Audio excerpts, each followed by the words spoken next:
নমস্কার বন্ধুরা, গীতার এলবি আজকের পর্বে শুরুতে আপনারা দেখতে পাবেন কিরণকান্তি ব্যানার্জি ভজনকে বলে, তুমি একটা সামান্য মেয়েকে মারতে পারছো না? তোমার উপর ভরসা করে আমি ভুল করেছিলাম, তোমার দ্বারা কিচ্ছু হবে না। না তুমি অগ্নিজিৎ মুখার্জিকে হারাতে পারবে আর না ওই গীতাকে। এরপর ভজন বলে, গীতা গীতা গীতা, গীতার হুমকি আমাকে দেবেন না। আমি এলিনকে ছেড়েছি, আর ওই বাড়ির জামাই হওয়ার কথা ছিল আমার। আমি সেটা পর্যন্ত ছেড়ে দিয়েছি শুধুমাত্র ফেম পাওয়ার জন্য, শুধুমাত্র নিজের নাম করব বলে। এই কেসটাতে গীতাকে আমি কিছুতেই জিততে দেব না।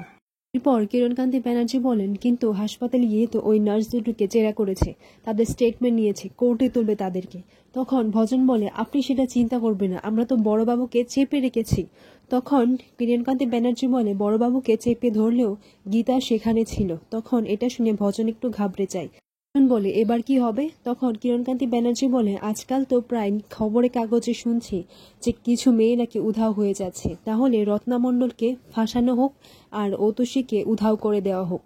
এরপর দেখা যায় যে সেখানে কাব্যা আসে। কাব্যা এসে বলে, এখন শুধু একটা গীতা নয় ড্যাডি, হাজার অজস্র গীতার ঢল নামবে। সেই ঢল মিছিলে পরিণত হবে, রাস্তায় বেরিয়ে পড়বে, তোমাদেরকে দেখলে পাবলিক মারবে। পদ্মার কোনো নিরাপত্তা ছিল না, তেমনি ড্যাডি আমাদেরও কোনো নিরাপত্তা থাকবে না। তখন কিরণকান্তি ব্যানার্জি বলে, কিন্তু ওরা সবাই আমাদের বাড়িতে কেন আসবে? মেরেছে তো অগ্নিজিৎ মুখার্জি, তাহলে ওদের বাড়িতে যাবে। তখন কাব্যা বলে, হ্যাঁ ওখানেও যাবে, কিন্তু ওখানে একটা প্রাচীর রয়েছে, আর সেই প্রাচীর যখন কথা বলবে তখন সেই প্রাচীরের কথা শুনে সমস্ত নারীরা তার কথায় মুগ্ধ হয়ে যাবে, আর এই ঢল ফিরে আসবে উল্টো দিকে, মানে আমাদের বাড়ির দিকে। পর ভজন বলে, তোমাকে এইসব কে বলেছে? তখন কাব্যা বলে, আমি নিউজ চ্যানেলে দেখেছি, আর সেই উল্টো দিকের মানুষটা হচ্ছে গীতা LLB। এর মুহূর্তে দেখা যায় রাকা, ঠাম্মি, গিনি এবং বাকি সবাইরা গল্প করছে। তখন গিনি এসে বলে, আমাদের বাড়িতে সামনে মাসের 8 তারিখ একটা উৎসব হবে, গণেশ পুজোর উপলক্ষে আমরা একটা ইভেন্ট করব। এই ইভেন্টে নাচ, গান, হই হুল্লোড় সব কিছু হবে একদম প্রপার ওয়েতে। তখন স্বস্তিক বলে, আচ্ছা ঠিক আছে, এই ইভেন্টটা আমি ডাইরেক্টর করব। পর মেহেক আর তার বাকি বোনরা বলে, তুই আর ডাইরেক্টর, প্লিজ হাসাস না সবাইকে। গিনি বলে, আচ্ছা এই ইভেন্টটা আমরা শুরু করব একটা নাচ দিয়ে। তখন সবাই বলে, আচ্ছা তাহলে কি গান দিয়ে? তখন গিনি বলে, তাহলে সবাই চিকনি চামেলি দিয়ে নাচবে। তখন ঠাম্মি বলে, না না, ওইসব চামেলি টামেলি গান দিয়ে হবে না, গান শুরু হবে আমাদের আমলের। এরপর ঠাম্মি একটা গান ধরে। মেহেক বলে, আচ্ছা তাহলে পাপার কাকাইয়ের একটা নাচ হয়ে যাক। তখন তানভি বলে, ওরা নাচবে? না না প্লিজ, ওদেরকে নাচাস না, পাবলিক বোর হয়ে সেখান থেকে চলে যাবে। পর বন্যি সাত্বিককে বলে, কিরে সাত্বিক, তুই চুপ করে আছিস? তখন তানভি বলে, ও কি বুঝবে, ও কি এইসব গান বাজনা বুঝে নাকি, ও তো একটা দুধে ভাতি।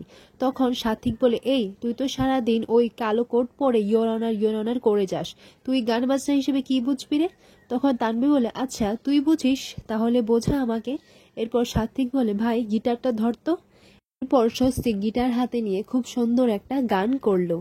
সেই গানের ছন্দে সবাই আনন্দ করতে লাগলো, আর গিনি সাত্বিকের দিকে তাকিয়ে থাকে। তানভি বলে, আচ্ছা মেহেক, আমরা কি করব বলতো, আমরা কি গান গাইবো? এরপর মেহেক আর তার বোন দুজনে মিলে খুব সুন্দর একটি নাচ পরিবেশন করে।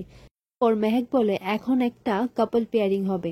তখন তানভি বলে, সেটা কে করবে? তখন মেহেক বলে, আর কে, আমাদের গিনি বৌদি আর আমাদের অপগণ্ড অপদার্থ রোমান্টিক বর্দা। তখন সাত্বিক বলে, এই তোরা যাতা বলিস না তো। ওর গিনি বলে, ও আর গান গাইবে? তোমার বর্দা কখনো কাউকে আই লাভ ইউ বলেছে? তখন ঠাম্মি বলে, হ্যাঁ বলেছে তো, আমাকে। এরপর মেহেক বলে, আচ্ছা গিনি বৌদি, তুমি না হয় একটা গান করো। তখন গিনি বলে, গাইবো? তাহলে চলো। এরপর গিনিও একটি খুব সুন্দর গান পরিবেশন করে। ওর রাকা বলে, আচ্ছা গীতা কোথায়, ওকে ছাড়া তো মজাই হবে না। তখন গিনি বলে, আসলে ও সবার জন্য চিতল মাছের মুইঠা বানাচ্ছে। রাকা বলে, পুজোর দিন গীতা আর স্বস্তিক একটা ডান্স করবে, পুরো একদম হিরো আর হিরোইন। তো দেখা যায় অগ্নিজিৎ মুখার্জি তার মাকে বলে, মা আমি এসেছি তোমার বড় খোকা। এরপর অগ্নিজিৎ মুখার্জি বলেন, আচ্ছা মা, আমি শুনলাম তুমি নাকি আজ খুব ভালো গান করেছো, কই আমাকে তো কখনো গান গেয়ে শোনাওনি। তখন অগ্নিজিৎ মুখার্জির মা বলে, আমি তোকে ছোটবেলায় অনেক গান শুনিয়েছি, তুই বলতিস তুমি আমার মা নও, আমি তোমার কাছ থেকে গান শুনবো না। আর তুই তো ঘুমোতিস না, আর তোকে আমি মাথায় হাত বুলিয়ে সারা রাত জেগে তোকে ঘুম পাড়াতাম, আর তুই কখন যে ঘুমিয়ে পড়তিস আমি জানতামই না। এরপর অগ্নিজিৎ মুখার্জি বলে, আই এম সরি মা, আমাকে ক্ষমা করে দাও। এরপর ঠাম্মি বলে, তুই সরি বলছিস কেন? নিজের মাকে কেউ কখনো সরি বলে? পাগল কোথাকার। তখন অগ্নিজিৎ মুখার্জি বলে, আচ্ছা মা, তুমি চোখ বন্ধ করো, তুমি খুলবে না কিন্তু, ঠিক আছে? এরপর ঠাম্মি বলে, কেন রে? তখন অগ্নিজিৎ মুখার্জি বলে, আচ্ছা তুমি চোখটা বন্ধই করো না। এরপর মেহেক আসে এবং সেখানে দেখা যায় অগ্নিজিৎ মুখার্জি নিজের মায়ের জন্য একটা সীতাহার নিয়ে এসেছে, আর নিজের হাতে সেই সীতাহারটা তার মাকে পরিয়ে দেয়। আর আজকের পর্বটি এখানেই শেষ হয়। ভিডিওটি শেষ পর্যন্ত দেখার জন্য আপনাদের সবাইকে ধন্যবাদ।